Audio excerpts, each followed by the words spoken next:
Okay, you've got the ring, you lock down the venue, and you've got the whole vision in your head. But before you can actually walk down the aisle in the Prairie State, there is one very vital piece of paper standing in your way. Welcome to this explainer. Today we're diving straight into the ultimate, absolutely zero-stress roadmap to getting your Illinois marriage license, so you can knock out the paperwork and get right back to planning the actual party. Look, getting married is incredibly exciting. It's a massive life event. But before you can celebrate with your friends and family or jet off on that honeymoon, there is a serious administrative hurdle you have to clear first. Your marriage license is the literal legal document that gives you permission to wed in the eyes of the law. Without it, well, your beautiful ceremony is really just a very, very expensive party. So here's our game plan today. We're going to cover eligibility and basic rules, gathering your documents, the application process, timelines and waiting periods, and finally, officiants and final steps. Let's jump right into Section 1, Eligibility and Basic Rules. Let's look at what you actually need to know. Honestly, the rules in Illinois are probably going to bring you a lot of relief. First up, the strict requirements. You both need to be at least 18 years old, though 16 and 17-year-olds can technically marry if they have parental consent. Obviously, you can't be currently married to anyone else, and you can't be closely blood-related. Although, side note, there is a very quirky exception where first cousins over the age of 50 are actually allowed to marry. But here's the best part. Look at what is not required. You don't have to be an Illinois resident. If you absolutely hate needles, great news. Illinois abolished that old blood test requirement years ago. And honestly, this is the most surprising one. Illinois doesn't require any witnesses to be present at your ceremony or to sign the license. No witnesses. It is literally just between you, your partner, and whoever is officiating. Actually, let me clear something up real quick, because we see this question all the time. Illinois does not recognize common law marriage, period. In fact, they completely invalidated it for any union contracted after June 30th, 1905. So I don't care if you've lived with your partner for 20 years. A formal license and a solemnized ceremony are absolutely mandatory if you want the state to legally recognize you as married. Moving on to Section 2, Gathering Your Documents. Let's talk about the essential paperwork. Okay, so what actually goes into the folder when you head to the clerk's office? Both of you have to bring valid government-issued photo IDs. We're talking driver's license, state ID, or a passport. You'll need to know your full names, current addresses, and social security numbers. But pay attention to this part because it trips so many people up. If either of you got divorced in the past 6 months, you have to bring a certified copy of the divorce decree. A regular old photocopy is not going to cut it. The clerk needs that official certified seal to prove the previous marriage is legally totally over. Now, if the divorce was more than 6 months ago, you usually just need to give them the date and location it was finalized. You are also going to need to bring some cash or at least a card, and the costs definitely vary depending on where you are.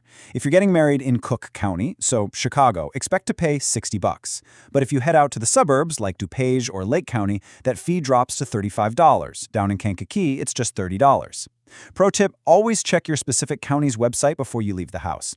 Not just for the exact dollar amount, but to see how you can actually pay. Some offices take credit cards but charge a little convenience fee, while smaller satellite offices might literally demand exact cash.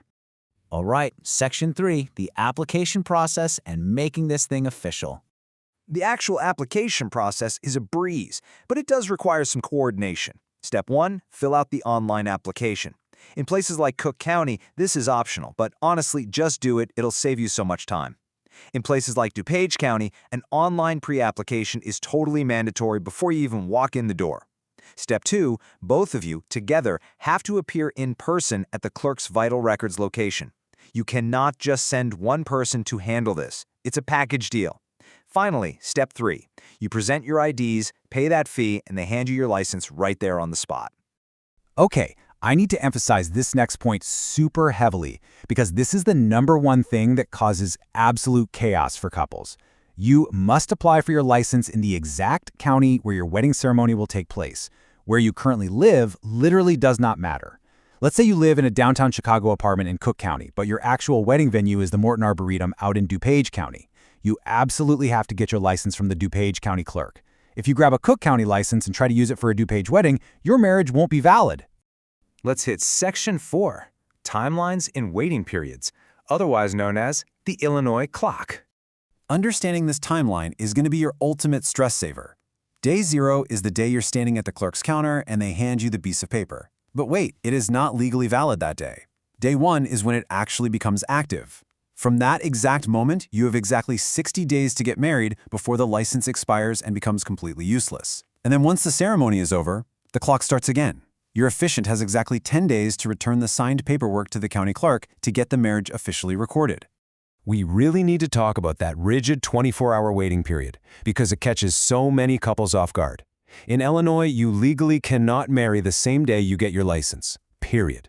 If you stroll into the clerk's office on a Friday at 2 p.m. to grab your license for a Saturday morning wedding, you are in serious trouble because you wouldn't legally be allowed to marry until Saturday at 2 p.m. or later.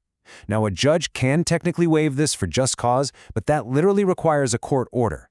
Do not leave this until the last minute, guys. Just go get your license a few weeks before the big day and save yourself the panic. All right, final section, Section 5, officiants and final steps. Let's seal the deal.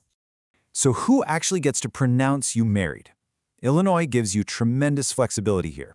You could go with a judge, or even a retired judge. You can be married by a mayor or a city president. If you're in Cook County, the county clerk is authorized to officiate, though that rule only applies to counties with over 2 million residents. You can, of course, use traditional religious leaders like ministers, priests, rabbis, or imams. And yes, for everyone wondering, Illinois fully recognizes online ordained ministers. That means your best friend can go to the Universal Life Church website, get ordained online for free, and legally officiate your wedding. And what is so fantastic about Illinois is that your officiant doesn't have to navigate any crazy state registration bureaucracy. There's no state board of officiants they have to mail their credentials to. This makes it incredibly easy to have a super customized, highly personal ceremony. Oh, and Illinois also allows self-uniting marriages for certain religious denominations or Indian nations and tribes. That means you don't even need an officiant present at all, just so long as the paperwork gets filed within those 10 days. But hey, what happens if you are facing a real logistical nightmare? What if you're long distance, or maybe one of you is actively deployed in the military, or you just physically cannot make a joint in-person appearance during a random Tuesday afternoon to get this license? All right, here is a fascinating loophole that came up in the research. Thanks to Utah County's fully virtual marriage system, there is an alternative. Utah actually allows you to get a marriage license and have the ceremony 100% online over a video call from literally anywhere in the world. And because of federal and state laws, a legal marriage in Utah is fully recognized right here in Illinois. Now, Cook County does technically offer their own virtual license issuance, but appointments are notoriously hard to get. You still need an Illinois officiant, and it costs about $70. The Utah virtual route, 0 waiting period, 0 physical presence required. But it is going to set you back quite a bit more, around $420 all in. Still, it is an incredible option if you truly cannot appear in person. Whichever route you choose, whether you're doing it the old-fashioned way at the courthouse or exploring these crazy virtual options, you have to remember this golden rule straight from the Cook County guidelines. The ceremony and the license are 2 completely separate stops run by 2 completely separate offices, and the license absolutely, positively must come first. Quick reality check as we wrap up. Local governments love to change their rules. The fees, the processing times, the accepted payment methods, all of that is accurate right now at the time of this recording. But seriously, before you head out the door, take 5 minutes to verify the most up-to-date info directly on your specific county clerk's website. Well, we hope this explainer has completely demystified the Illinois marriage license process for you. You now know exactly how to navigate that 24-hour clock, how to dodge the bureaucratic headaches, and even how to use an out-of-state virtual loophole if you need it. But it does make you wonder, right? With these virtual ceremonies gaining so much legal ground nationwide, are we witnessing the end of the traditional courthouse wedding altogether? What do you think the future of tying the knot actually looks like? Get your paperwork done, have an amazing wedding, and we will see you in the next explainer.